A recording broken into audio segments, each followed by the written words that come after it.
Well, hello and welcome to Insight with Political Tours, the travel company led by reporters around the world. Mexico has a presidential election coming up this summer, and the two contenders, the leading contenders, are both women. Whoever wins is facing an increasingly fractious relationship with the United States. Normally close ties are being undermined by the migrant crisis and a US election year. Corruption and drugs cartels are also in the mix. Financial Times Mexico correspondent Christine Murray is with us here to look at what's at stake in the poll and what, if any, impact it'll have on the issue that dominates US politics so much. Hello and welcome, Christine. Hi, thanks for having me. Thank you very much for joining us. I know little about Mexican politics, but just reading up about this, the thing that struck me was that the two it didn't seem to me that there were enormous ideological differences between these two candidates. Maybe I'm wrong. Tell us about them both. So the two leading presidential candidates are Claudia Sheinbaum, who is the candidate for the ruling party, Morena. She is from the capital, grew up in academic circles in Mexico City. She's the granddaughter of Jews who fled the Holocaust. She was a left-wing student activist who spent some time studying in the US and got a doctorate in climate engineering. Xochitl Gálvez is representing the right-wing PAN party. She grew up in a poor town in rural Hidalgo, and she has indigenous roots. She studied computer engineering at UNAM. Interestingly, the two women are almost exactly the same age and studied at the same university in Mexico City almost at the same time. But where Sheinbaum went into climate science and then into politics, Xochitl Gálvez went into starting her own business and that way ended up in politics. I think it's an interesting point you make because on some policies they do appear similar. They both spent most of their political careers in the capital, all of their political careers almost. For example, the social programs that this government has introduced, Xochitl Gálvez has said she'll maintain them.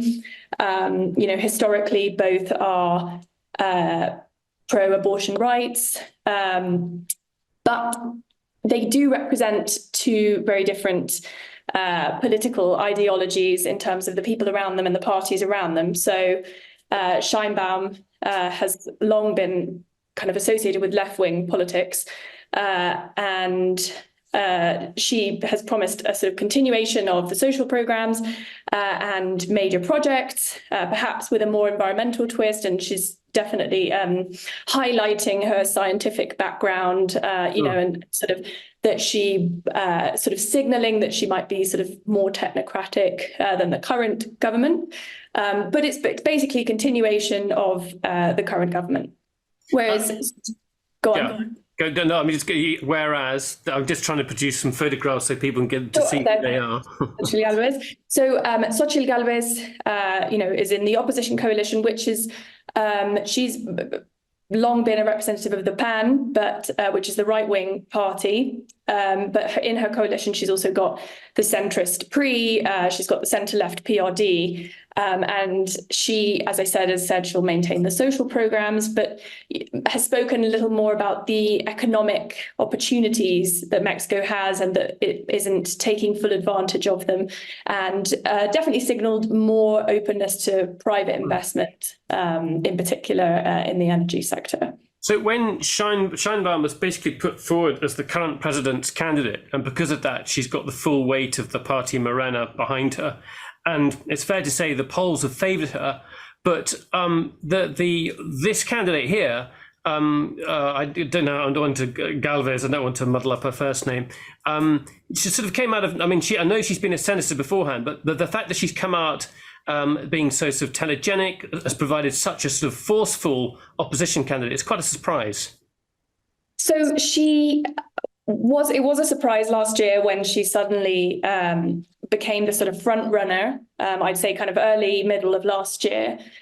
She had been in the federal government. She was in charge of the Indigenous Affairs Ministry under Vicente Fox, president from 2000 to 2006.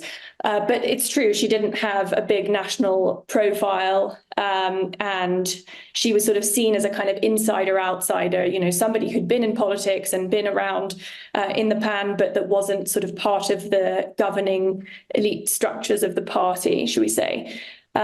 So yes, she also, the personalities of the two women are so different. I mean, Galvez is kind of spontaneous and warm and always making jokes, while Scheinbaum and swears apparently quite a bit. And swears. You know, she dressed up as a dinosaur famously in Congress, and ran around in a dinosaur suit. You know, she's sort of funny.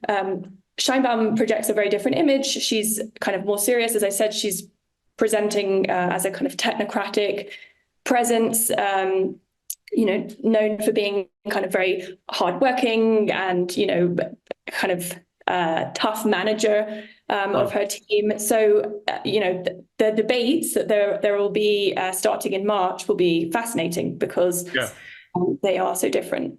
I do want to talk about the incumbent, and he's a controversial figure. And quite remarkable in some ways, and has dominated Mexican politics for some time. And I'm particularly interested what he's been doing most recently. So here's the current president, and tell us more about him. So President Andrés Manuel López Obrador has been, he was mayor of Mexico City in 2000 to 2006. That was when he really built a sort of national bigger national profile, and then he ran and lost in the 2006 and 2012 elections. And you know, I think a lot of people, it's fair to say, thought that he was, you know, done and that he'd been a kind of important leader of the left, but you know, had never kind of managed to make it to the presidency. And then, as the 2018 election approached, it became clear quite early on that he was by far the favorite. And he is from Tabasco state in the east of the country. It's an important oil-producing state, but relatively poorer compared to the national average. And he's began his career in kind of social protest movements. So he's long been linked and kind of considered an important leader of the left. But since he became president, he's kind of pursued a curious mix of some kind of more left policies, like raising the minimum wage, alongside very drastic fiscal austerity, for example. So he's been a kind of very unique political animal, shall we say. And in the last kind of few years of his government, he's been focused on trying to sort of cement some of the changes that he's made, and increasingly sort of putting pressure on different institutions in the country, from the Supreme Court, which is, you know, currently the institution he probably talks about and criticizes the most, but also INE, which organizes the country's elections. And, you know, there's a kind of a general, his narrative, political narrative, which has absolutely filtered through to the majority of the population. So his approval ratings are about 55% currently. His narrative is that sort of the period of the last 30 years, you know, the politicians of Mexico were sort of conspiring to help elites in the country, and, you know, had forgotten about the regular people. And he kind of has this image of being a sort of a regular citizen. He, you know, for a long time, he flew commercial, not anymore. He kind of made a big part of his political image was this idea that he was sort of a man of the people and he represented the people. And most Mexicans have been happy with that, and want it to continue, which is partly why Claudia Sheinbaum is so far ahead in the polls. The thing that the two things you talked about, he has proposed direct elections to the Supreme Court, which obviously politicise it, and he's also denuded that electoral body. Is it INES? What's it called? INE. So he tried to remove its budget, its staff, and some of its powers. Is that right? So yeah, so he's proposed budget cuts. Well, I mean, every year bodies like INE request a certain amount of money because obviously some year there's big elections like this year and other years there aren't. But the government has consistently given them a lot less than they've asked for. And yes, he's proposed. So in the last few weeks, he sent a package of 20 major reforms that would changes to the constitution, really, that would change many aspects of the Mexican state. And yes, one of them is making both the board members of INE and Supreme Court judges directly elected. And I mean, he sees a lot of Mexico's checks and balances and institutions as sort of captured by neoliberals who are against his project, basically. And we've got to remind ourselves that Mexico is a very, very young democracy. I mean, we have to go back, really, since 2000. Yeah.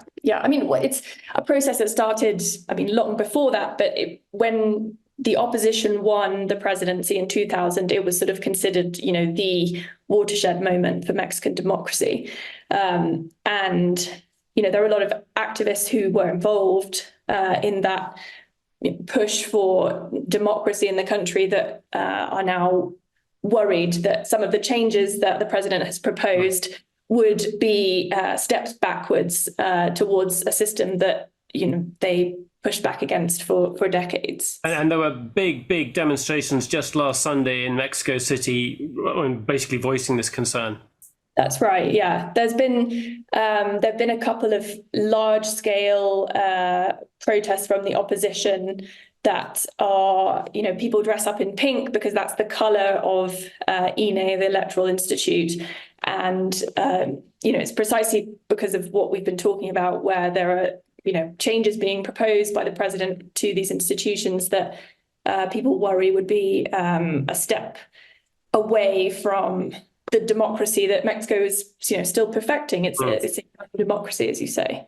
So AMLO, to use his initials, Obrador's, his stance is we're pushing back against the neoliberal order. That's why we've got to have these changes, potentially constitutional changes taking place. And he's a sort of a populist at the same time. But the really surprising thing is, and it seems to me a bit of a deal really, that his major supporters, the people he's executing a lot of his programs, are the military. And that's a surprising democratic partner. What has he done with the military? What are they doing? So before AMLO took office, he was a critic of the military. And, a lot of the social movements around him were very linked to kind of trying to reduce the power of the military and have them sort of back in the phrase in Spanish, sort of back into their cuarteles, back into their sort of barracks, if you like. But once he became president, it became clear to him, people think that this was a large source of, professional labor. The military here and lots of places has engineers. It has people that can build infrastructure. It has people that have experience building some infrastructure, and they are not subject to the same transparency rules as regular contract tenders. So reel off some of the things that he's implemented with them, and they're pretty significant, aren't they? They're, yes, enormous. So what he's done is for his major infrastructure projects, for example, the Maya train, which is a $30 billion and counting project in the Yucatan Peninsula. So it's a train that's going to go in a big loop around the south of Mexico. It's an enormous project, one of the biggest infrastructure projects certainly happening in Latin America right now. And the military is in charge of it. So what he's done with these projects is he's given budget to the military to run the projects, and obviously they subcontract, and they're in charge of sort of managing the project and making sure that it's done on time. And so for the president, it's a convenient way to get projects done, in his own words, more cheaply, more quickly, and clearly, if you read transparency rules, clearly it's also a way of getting around kind of the usual kind of slow bureaucratic processes that are required, right? So the Maya train is the biggest one, but he's also put them in charge of customs in the country, which is an enormous, multi-billion-dollar a year operation. He's also had them build, so he cancelled an ongoing airport project that was maybe a third built, a new airport for Mexico City. And instead, he had the military build a separate airport, much smaller, further away from the capital. And so they've got that airport. Now they've got a whole network of other airports that were government airports. And now they have an airline, which is a commercial airline, which has only just opened. I haven't flown on it yet, but yes, you can go to the airport that's run by the military, fly on an airplane run by the military, land in your location. They're also going to build hotels in the Yucatan Peninsula. So it's really striking how much economic power he's given them. So whoever comes into office has got a very big legacy to sort of contend with. And we can talk about the budgetary issues that involves, but we perhaps won't go into them just yet. But there's a sort of those are big shoes to fill. What are the key issues as voters see? I mean, the thing I'm going to ask about straight away is security. 30,000 deaths, 30,000 murders in 1 year. The crime levels in Mexico are horrendous. Is that one of the key issues, and are the candidates talking about it? Yes, so security is pretty much the number one campaign issue for voters. As you said, there are around 30,000 homicides a year. That gives Mexico a rate of around 25 per 100,000. And so for comparison, the UK's homicide rate is, like 1 to 2. In the US, it is higher, but in Mexico, basically from around 2007, homicides just start spiking, which was when the former president, Felipe Calderón, kind of declared this sort of war on drug cartels. The graph basically goes up and up. There are a couple of moments where it fell slightly, but it peaked during this administration and has come down a little, but it'll more or less end up in the region that it was when President López Obrador. What's the political debate about that? I mean, you've talked about the war on drugs, and we've heard that expression in US politics for a long time, and the policies being used in Colombia, and the result has been significant high death tolls if you look at history within Latin America. So is there any debate about that policy in itself, or is it just something that the government has to solve? So I think there's an important factor, there's an important, I would say, phenomenon happening in Latin America at the moment that I think is worth being aware of, which is what's happened in El Salvador. And it is very relevant to Mexico's security situation because basically the president in El Salvador cracked down on gangs. He suspended a lot of civil rights and that basically allowed the military and security forces to round up an enormous amount of people. They now have the highest incarceration rate in the world. It's something that is visibly has changed El Salvador. And, there are a lot of very important debates about, the cost that the country will pay for that. But it's a fact that if you go to El Salvador, you can basically go anywhere you like now because the gangs have been dismantled, at least for now, right? So that policy and that model is popping up in political campaigns across Latin America and it's the Bukele model, and everybody, it's something that a lot of people on the street in most countries in Latin America, people will know about it. So all that to say, there isn't really a proposal. It's sort of, to some people, it's a bit surprising. There isn't really a proposal along those lines in Mexico. I don't know exactly why. There are lots of theories about why, but I think Mexico's own experience with a sort of tougher war on drugs policy that ended with more homicides. Perhaps that's something to do with it. But basically, the proposals on the table, technically, the candidates aren't supposed to outline detailed proposals until the official campaign, which starts in March, so 1st of March, just next week. But what Claudia Sheinbaum has basically said about this is, she points to her time as Mexico City mayor, where she put a sort of experienced police officer in charge of security in the capital. And when she took office, there was a spike in homicides, and it has come down somewhat. There is a little bit of debate about exactly how much they've come down, but that's definitely part of her campaign platform, that she is about sort of strengthening police and giving them the power to investigate. Yes, much more focused on kind of criminal justice system changes. We are going to talk about migration in a second, and I've left it to a side, and there's a reason for that. But before I get to that, I mean, in terms of cracking down on the violence and seeking military solutions or ones of force along the Bukele model, the evidence is in Mexico that the government forces, the government, police, and the military have been deeply involved with the cartels and with drugs trafficking and this violence. I mean, we had a discussion, we held a program looking at the disappearance of the 43 students, and it's very clear that the Mexican Navy were involved in that operation. What is there much debate about that? And it doesn't seem, it seems shocking to me as an outsider that the state can be so complicit.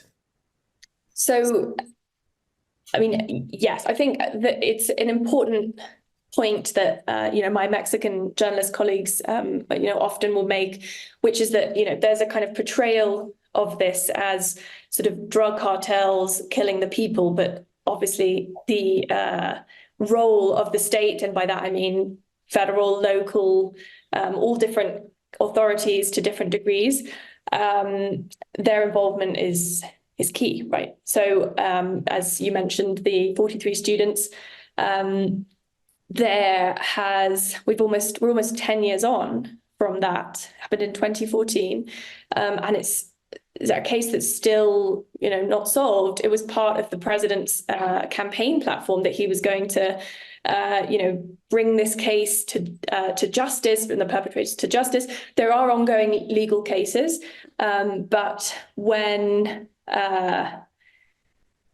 investigators started looking at the role of the military, which, as we've said, has been an important partner for the president, they were spied on using spy technology, Pegasus. And there's really, I think, among the people that have followed this case from the beginning, there's not that much hope that the investigation is going to really get to the bottom of it anytime soon. So it's not only the state being involved in the crime, but it's also its inability to investigate it and bring those responsible to justice. And is it just too big an issue to deal with for it to be a major political issue? It seems bizarre to me.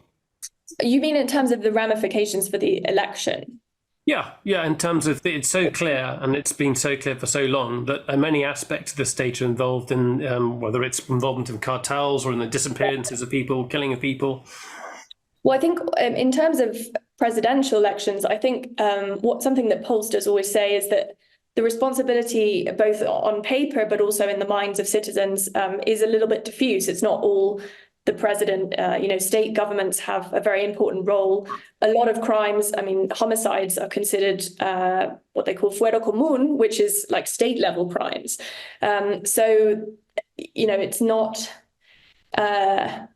I think there's a general feeling that nobody's come up with a good answer to this. Therefore, even in states that are currently opposition controlled, like Guanajuato, that's having a terrible security problem. So it's not sort of so in the mind of the voter, it's not clearly linked to one party or the other, I don't think, which is why in the election, I mean, I'm sure people will certainly be looking for some answers about, what are you going to do about this problem? But it's not totally clear cut that voters will punish the ruling party to the full extent that it might in the election. What's fascinating for me, and we're 25 minutes into this discussion, you've given a fantastic overview of the candidates, the president, the key issues, talking about drugs cartels. The one thing we have not mentioned is migration. If you look at US politics, what's it all about? It's about building a wall, stopping those Mexicans coming across the border, those Mexicans and others. Why haven't we mentioned migration so far? So from the perspective of Mexican voters, there are aspects of migration that are important. Many people who have family in the United States, for example, making sure that the government is looking out for them and, in its conversations with the United States, pushing for better conditions for them and rights. And also in the receiving of remittances. So now remittances are an increasingly important source of income for Mexicans and for the country and its economy. So there are aspects of migration that are important, but in general, it's not something at the national level that is a major, it's not in the top election issues. At a regional level, I think it's a bit different, depending if you're in a state on either of the borders, for example. But in general, I think, for Mexicans who have family members that have migrated, in a lot of those cases, it's because of problems with either insecurity or lack of opportunities.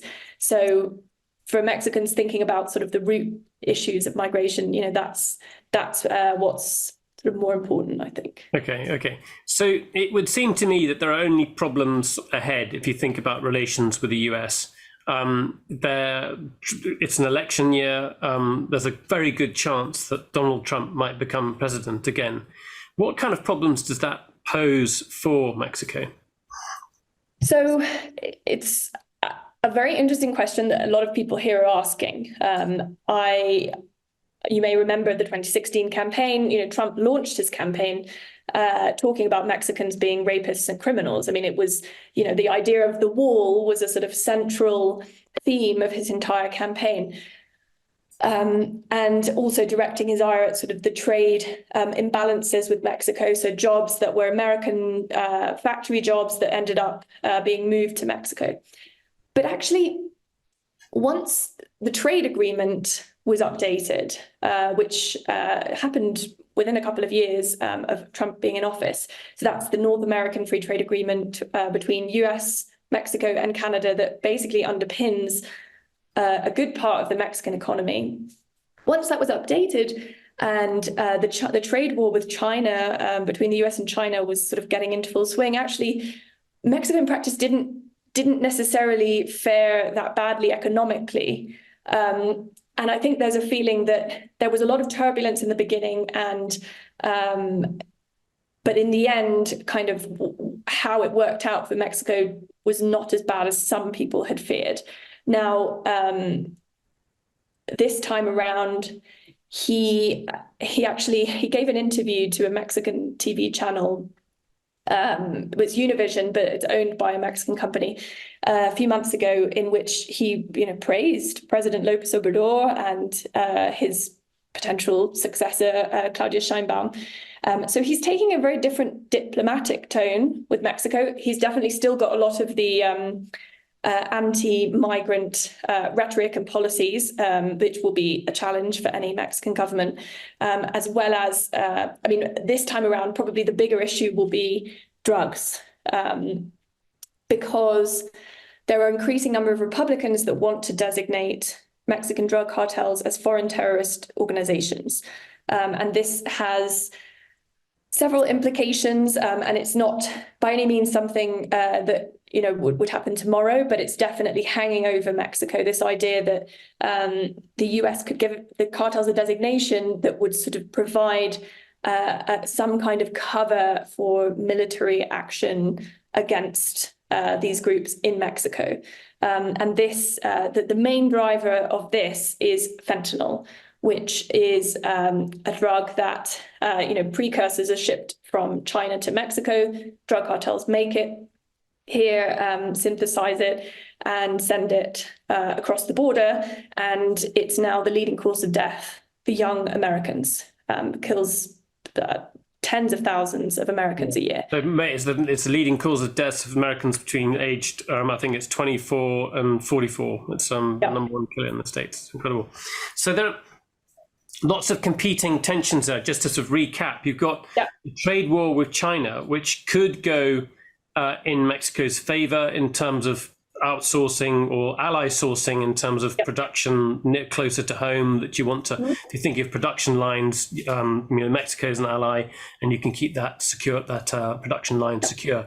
But at the same time, you've got in an electoral year and after, you want to keep your own workers happy. You don't want to be exporting too many auto workers from jobs from the US to the States. How do you see that balance going, those two? So one way in which it's different this time compared to last time is that in the auto sector, for example, which is obviously tremendously important for the US economy, but also politically for US presidential candidates, what the auto sector is now worried about is Chinese EVs. So Chinese electric vehicles being as good as Western-made cars and much cheaper. And what's an interesting twist here is that a lot of those Chinese EV manufacturers are looking at setting up in Mexico currently. So there are several of the big ones, particularly the biggest one, BYD, is looking at putting a plant in Mexico and quite advanced by several accounts in that process.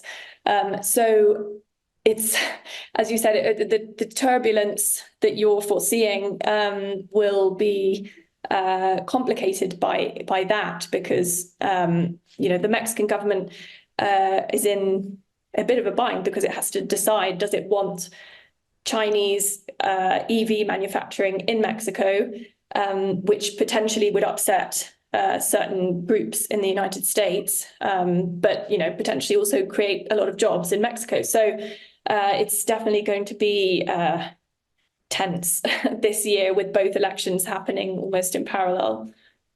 I'd love to get some questions from people. So everyone watching, please do put your questions in the Q&A box, and then you can put your questions directly to Christine. I've got many more questions, but I'd love to get other people in to join in the conversation. That's a fantastic cross-section to look at. What do you see is anybody taking over from Obrador now? What do you see as the key issues from them? It would seem to me he's been spending like a maniac on enormous state projects. I think he's put up pensions and some welfare distribution, but cut back in other areas. So there are many things that he's committed himself to that any person taking over is going to have to struggle with. Yeah, I think that's right. I mean, there was a nice headline from another publication in the last couple of weeks that a woman was going to be president of Mexico, but that all the money was going to be spent already. So there's definitely, this year, so López Obrador has been, as I said, a sort of curious mix of left and right policies to some extent. He's definitely leftist origins, but his fiscal policy was very austere for the first 4 or 5 years, particularly the first 4 years of his government. In the pandemic, there was absolutely no additional help whatsoever for anyone. There were some small programs here and there, but nothing significant. But this year, the budget, the deficit is, I think it's 3.5% of GDP, and so much higher than it's been, I think, since the 1980s in Mexico. So he's sort of, in the eyes of some, it depends, who you talk to. Some people say, well, he's just spending that room that he's created over the last few years in an election year, as, lots of politicians do. And then there are others who say, he's gained this reputation for fiscal austerity and he's putting it at risk and tying up a lot of the budget for whoever is the president come the end of the year. So they'll definitely have a big, they'll definitely be very all the rainy day funds that there were have been, exhausted in this government. They're really not going to have much room for maneuver. And on top of that, they are inheriting Pemex, so Mexico's state oil company, which is very important and central to President López Obrador's political project and identity. He basically pushed back and reversed in practice a lot of a big reform 10 years ago to open up the energy sector to private investment. And he's tried to strengthen the state energy companies. But in practice, Pemex is going to end this presidential term with, I think it's $110 billion of debt. I mean, it's by far the most indebted oil company in the world. And the next president is going to have to decide what to do with this debt pile. Do we... Where's that debt come from, and why have they got into such problems? So they've issued bonds. They've issued bonds to try to finance more projects. But I mean, basically, Pemex had some extremely profitable oil fields that have, over the last 10, 15 years, kind of been wiped out over time. And it's not invested in, kind of the latest technology and up-to-date processes and human capital. And it's sort of, for many, the kind of quintessential kind of bureaucratic state company that, is unable to compete or finds it very difficult to compete in a private sector world. And so Pemex is basically, as I said, the next government will have to decide what it does with that debt pile. And that was the golden goose. That was an enormous source of revenue, which is now being turned into a problem. Am I right in saying the government has also has banned fracking, which would seem to be a potential boon for the Mexican economy in the way it has been for the US economy? So is that sort of protectionist measures trying to protect the state monopoly? So, I mean, I think that was in the latest round of proposals that AMLO made to change the constitution. I mean, in practice, Mexico's own energy sector more broadly has been somewhat disappointing. And in terms of natural gas, it's basically pursued a strategy of relying on the United States. Obviously, the natural gas industry in the US is so competitive and efficient that, for Mexico, it was just much cheaper to pipe in natural gas from the north. So there are people that say Mexico could, develop its own industry, but I don't think that looks. I mean, particularly if Claudia Sheinbaum wins, she hasn't given any indication that that would be, something that she would want to do. Yeah, I mean, the other, I mean, developmentally, I was looking at the fact that access to healthcare and education, particularly for poor Mexicans, has actually dropped. And at the same time, tax revenues are only 17% of GDP, which is very, very low for an OECD state. So you've got to find more revenue from somewhere. And how do you ensure that the poorest people, get it? So there's a very difficult juggling act. Yes, there's a growing number of people saying that Mexico needs a fiscal reform to raise more tax revenue. Under the previous government and under this government, there have been relevant increases in tax take under the current system, so sort of better enforcement. But it's still very low, as you said. So there is, as I said, growing number of people that say that's necessary, but not a lot of political appetite to go there. It's, I mean, obviously in any country, hugely politically costly to try to pursue tax reform, while keeping the private sector and the country's, upper earners kind of from taking their money out of the country, as has happened elsewhere. So it's politically fraught. There haven't been major proposals along those lines, but the economists are increasingly saying, someone will have to do this eventually.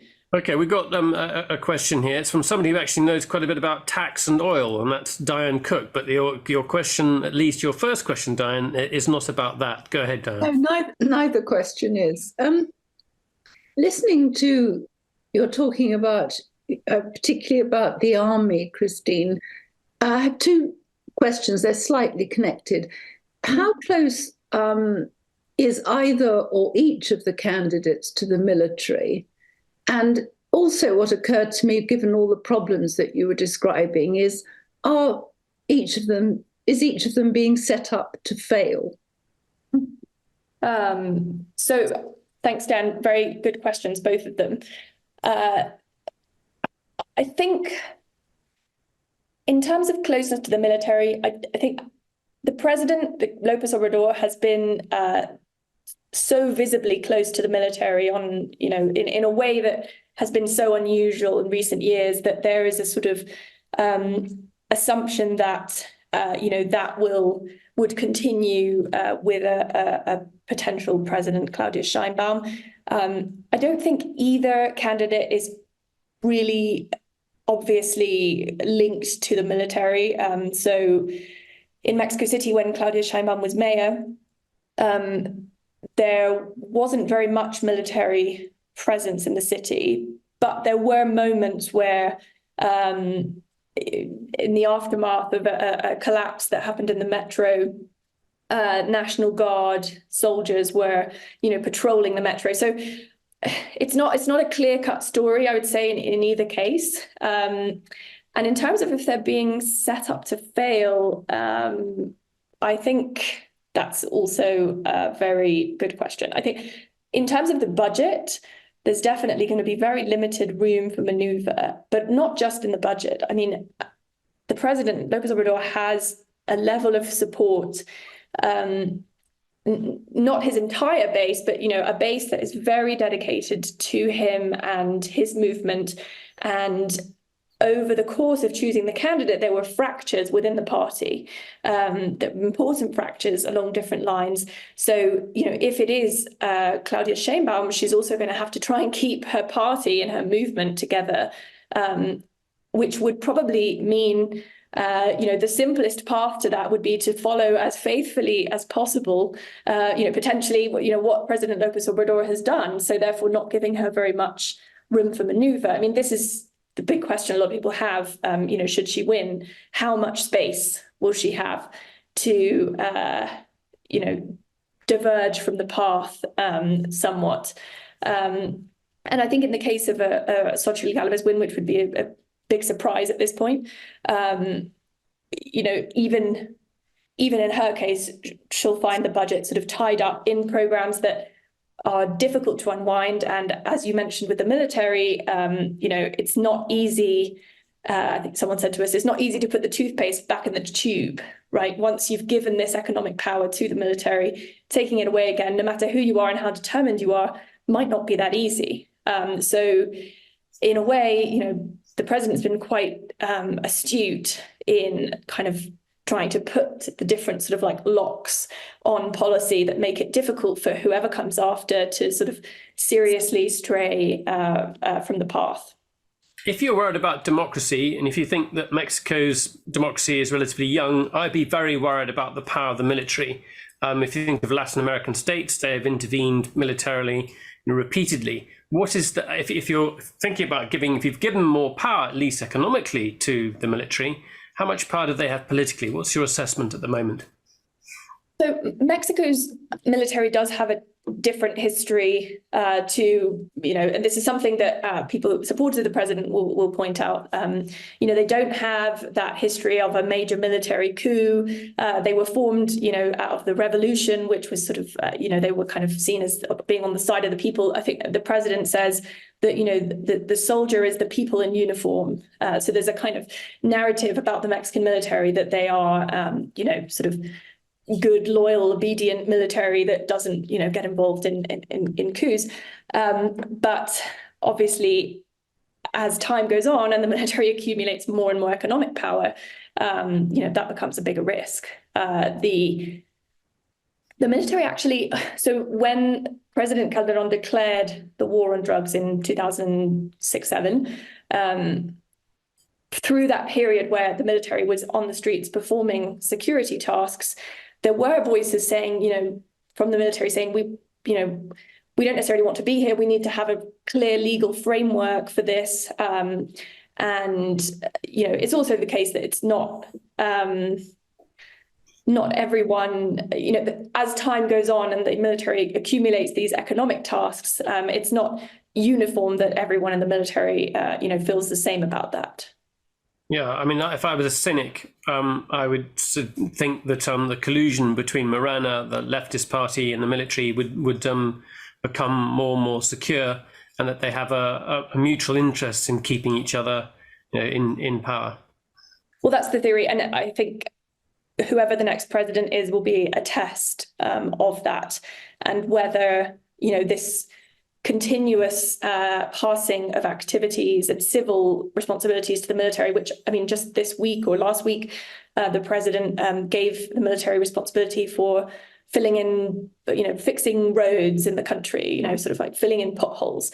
Whether that continues under the next government will be indicative of how much room the president has to sort of limit the power of the military. Is there now an expectation that they will take on more and more tasks, or is it, as the official narrative suggests, which is, well, if the president asks us to do it, we'll do it, and that's that. And if the president doesn't want us to do it, we won't. Okay, I do want to come back to drugs, and before we wrap up, and we'll wrap up in just a few minutes. The fentanyl crisis hasn't been just stationed within the United States, is affecting Mexico as well. Yet drugs and the drugs cartels have existed in Mexico for decades. And I just wonder whether that shapes opinion in a different way, whether there's it gives that more momentum, if there's any more, if that moves things politically in any way. You mean local consumption? Yeah, local consumption. Yeah. It might. It's definitely something that drugs experts here say there is increased local consumption of drugs. It's sort of decades ago, it was a business where, the drugs were packaged up and sent north. But increasingly, criminal groups will sell locally, more and more addiction problems. I think what gives it renewed or kind of fresh urgency here is that it's not just drugs. A lot of these groups, there are some people arguing that you shouldn't really call them drug cartels anymore, because in Mexico, they are sort of organized crime syndicates that operate across the economy. So in migration and human smuggling, that's a huge business. Migrants that come from all over the world even from Central America, will pay, $10,000 to get to the United States. It's a big business. And oil theft, which, sort of tapping Pemex pipelines to siphon off oil and sell it illegally. That's a big business. Extortion is one of the biggest, actually, and small and medium-sized business owners say that's an increasing problem. So, these groups that are sort of local criminal groups, and they're an increasingly fragmented landscape of groups, are really have a lot of tentacles in different parts of the economy. So it's not even just drugs. I'm very interested in running a tour to Mexico. I'm possibly thinking about it next year. It's just the stage we're just thinking about it. What can you see? What can you do? I mean, obviously, people always hear about these terrible stories, but it's an incredible country. It's very beautiful. A huge number of things to see. We're always interested in politics and economics and development, but just give us a flavour of some of the things that one could do. So there are so many amazing places to visit in Mexico.